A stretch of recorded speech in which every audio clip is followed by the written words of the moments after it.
Yang akan kami terangkan adalah mengenai keabsahan pasangan calon presiden wakil presiden Prabowo Subianto dan Gibran Rakabuming Raka yang juga menjadi dalil dari kuasa hukum paslon 01 dan paslon 03. Ketemu lagi di channel Pusat Informasi. Informasi kali ini yaitu tentang sengketa Pilpres ya.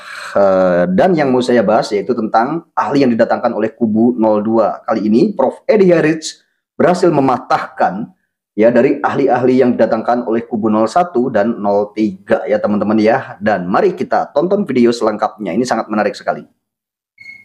Silakan Prof, waktunya untuk paparan bisa 15 menit.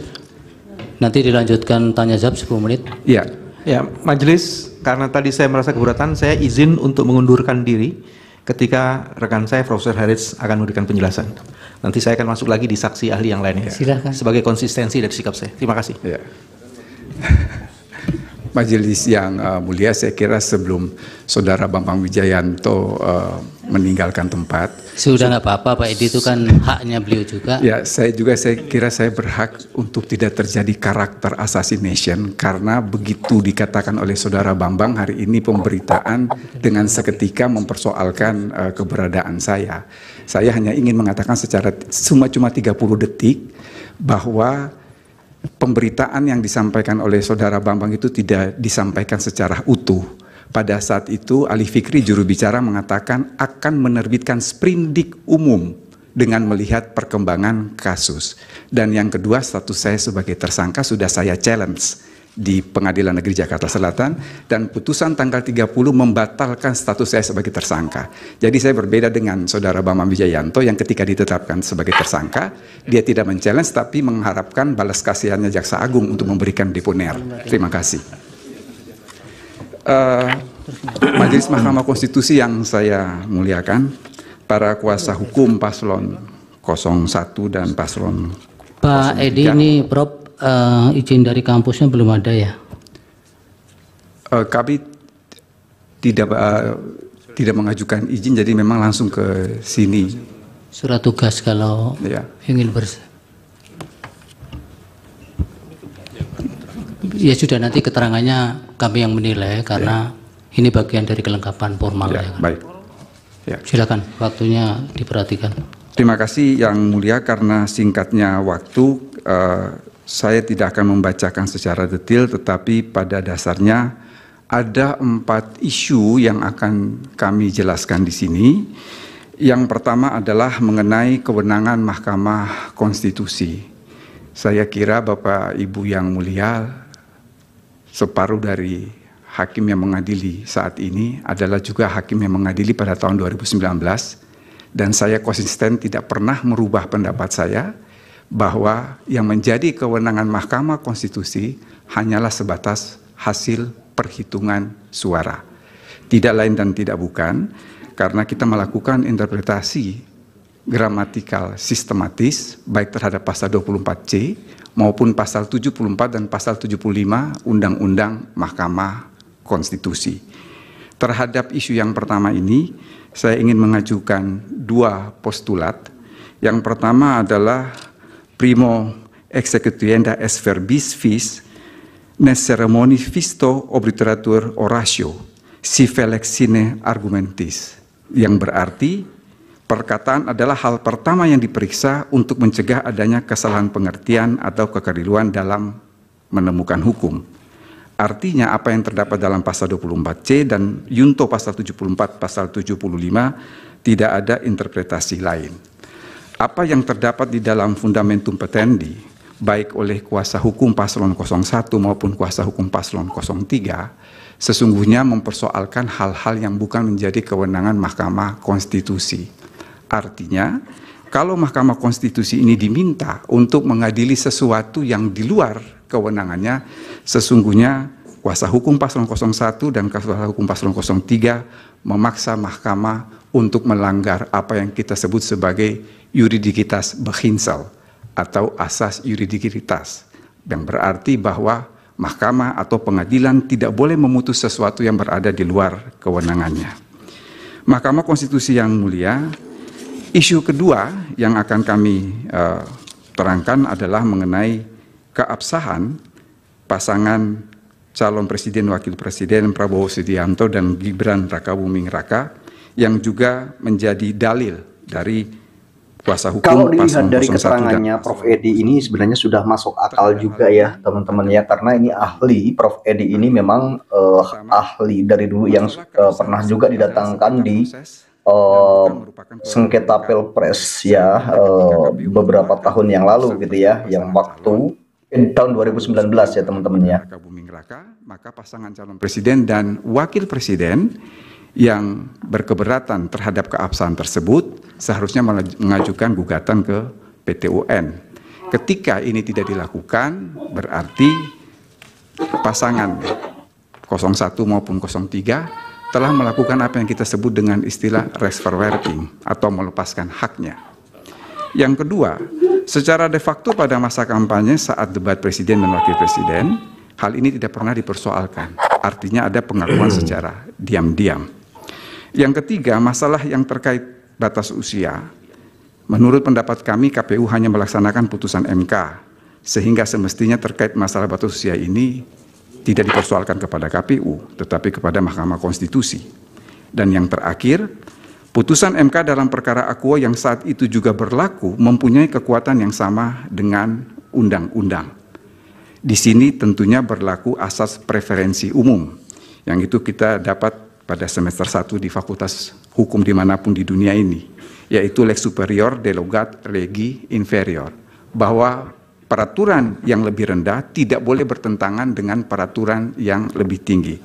Bahwa seketika pada saat suatu putusan MK itu berlaku, seketika itu juga, dan ada peraturan di bawahnya yang bertentangan dengan peraturan yang lebih tinggi, maka sesungguhnya sifat dari peraturan yang di bawahnya itu bukanlah vernichtebar, bukannya dapat dimintakan pembatalan, tetapi dia bersifat nichte atau batal demi hukum. Dengan demikian, dalil terkait keabsahan paslon Prabowo Subianto dan Rakabuming Raka ini sebetulnya sudah close the case. Yang berikut, isu yang ketiga, Mahkamah yang kami muliakan dan hadirin yang kami hormati, ini adalah terkait beban pembuktian yang didalilkan oleh kuasa hukum paslon 03, bahwa kewajiban pembuktian tidak hanya dibebankan kepada pemohon, paslon 03 semata, tetapi juga kepada termohon, dalam hal ini adalah KPU. Kuasa hukum pemohon paslon 03 kemudian memberikan perbandingan dengan pembuktian yang terjadi di Uganda, Kenya, Malawi. Masih menurut kuasa hukum paslon 03, pembuktian awalnya adanya nepotisme akan dibuktikan oleh pemohon dan selanjutnya beban pembuktian berpindah kepada termohon untuk membuktikan tidak adanya nepotisme. Terhadap hal ini ada 4 tanggapan ahli. Pertama, Indonesia memiliki sistem hukum yang berbeda dengan Uganda, Kenya, Malawi, dan hampir seluruh negara di Afrika. Jadi kalau kita belajar mengenai sejarah dalam konteks teori hukum, di dunia ini ada 4 sistem hukum. Ada sistem hukum Islam, Anglo-Saxon System, Eropa Continental System, dan Customary Law System. Customary Law System ini yang terdapat di Afrika, atau sebagian besar negara di Afrika. Kalau di Asia itu diikuti oleh Cina dan Jepang. Ketika kita berbicara mengenai sistem hukum, maka tingkat komparasinya itu sangat rendah. Dengan demikian, kalau kita kembali kepada hukum positif Indonesia, sesungguhnya kita hanya mengenal 3 teori pembuktian yang menjadi bewijsgronden atau dasar pembuktian. Yang pertama itu adalah positif bewijsteorie atau teori pembuktian secara positif menurut undang-undang. Ini dipakai dalam perkara perdata. Di situ berlaku postulat actori incumbit probatio. Siapa yang mendalilkan, dialah yang wajib untuk membuktikan. Yang kedua adalah negatif bewijsteorie, yaitu teori pembuktian secara negatif menurut undang-undang. Di sini hakim memutus perkara berdasarkan alat bukti ditambah dengan keyakinan. Teori ini didasarkan pada postulat actori incumbit onus probante, actore non probante, reus absolvitur, bahwa pembuktian dibebankan kepada siapa yang menuntut. Ketika tidak bisa dibuktikan, maka tuntutan itu harus dibebaskan. Artinya yang dituntut itu harus dibebaskan. Yang ketiga yang kita kenal dengan istilah conviction ratione, yaitu keyakinan atas dasar rasionalitas. Itu dipakai di negara kita juga, tetapi dalam pemeriksaan acara cepat terhadap tindak pidana ringan termasuk perkara lalu lintas.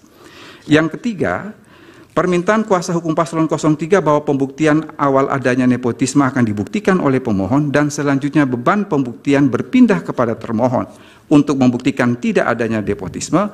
Hal ini jelas bertentangan dengan beberapa prinsip fundamental dalam pembuktian. Et combatit probitio qui dicit non quid negat. Beban pembuktian ada pada orang yang menggugat, bukan yang tergugat. Affirmanti non negati incumbit probatio. Artinya pembuktian bersifat wajib bagi yang mengiyakan, bukan yang menyangkal. Reo negate, actori incumbit probatio. Artinya jika tergugat tidak mengakui gugatan, maka penggugat harus membuktikan. Yang keempat, ketika pembuktian itu diminta untuk dibebankan kepada termohon atau pihak terkait bahwa tidak melakukan sesuatu atau termasuk dalam konteks ini tidak melakukan nepotisme, ini pun bertentangan dengan asas negativa non sunt probanda, bahwa membuktikan sesuatu yang negatif itu adalah tidak mungkin. Dengan demikian, dalil yang berkaitan dengan beban pembuktian haruslah dikesampingkan karena merusak asas-asas dalam teori hukum dan sendi-sendi dasar dalam hukum pembuktian. Yang terakhir, Mahkamah Konstitusi yang mulia yang menjadi catatan kami, ini yang sangat menarik adalah berkaitan dengan pelanggaran TSM berupa nepotisme yang didalilkan oleh kuasa hukum pemohon paslon 03. Dalam Fundamentum Petendi diakui bahwa ada res vacuum atau kekosongan hukum terkait nepotisme sebagai bagian pelanggaran TSM. Dan oleh karena itu kuasa hukum pemohon paslon 03 meminta kepada majelis hakim untuk melakukan res finding atau penemuan hukum terkait nepotisme sebagai bagian dari TSM. Terhadap hal ini ada 4 tanggapan ahli. Pertama, sebetulnya kalau kita melihat dari sistem hukum yang ada di negara kita, persoalan nepotisme ini ada di dalam Undang-Undang Nomor 28 tahun 1999, yang mana dalam Undang-Undang Akuo dia berada dalam frasa korupsi, kolusi, dan nepotisme. Yang kedua, bila mencermati dengan seksama dalam Fundamentum Petendi kuasa hukum paslon 03, tampak jelas dan terang dengan memasukkan nepotisme sebagai bagian TSM, berarti mengkonstatir nepotisme sebagai kejahatan. Pertanyaan lebih lanjut, jika diakui bahwa ada kekosongan hukum terkait nepotisme sebagai TSM, kemudian Majelis Hakim MK diminta untuk mengadili terkait nepotisme tersebut, bukankah hal ini bertentangan dengan asas legalitas sebagai prinsip yang amat sangat fundamental dalam hukum pidana? 3. Kalaupun ini dipaksakan, Majelis Hakim harus melakukan penemuan hukum terkait nepotisme sebagai bagian TSM.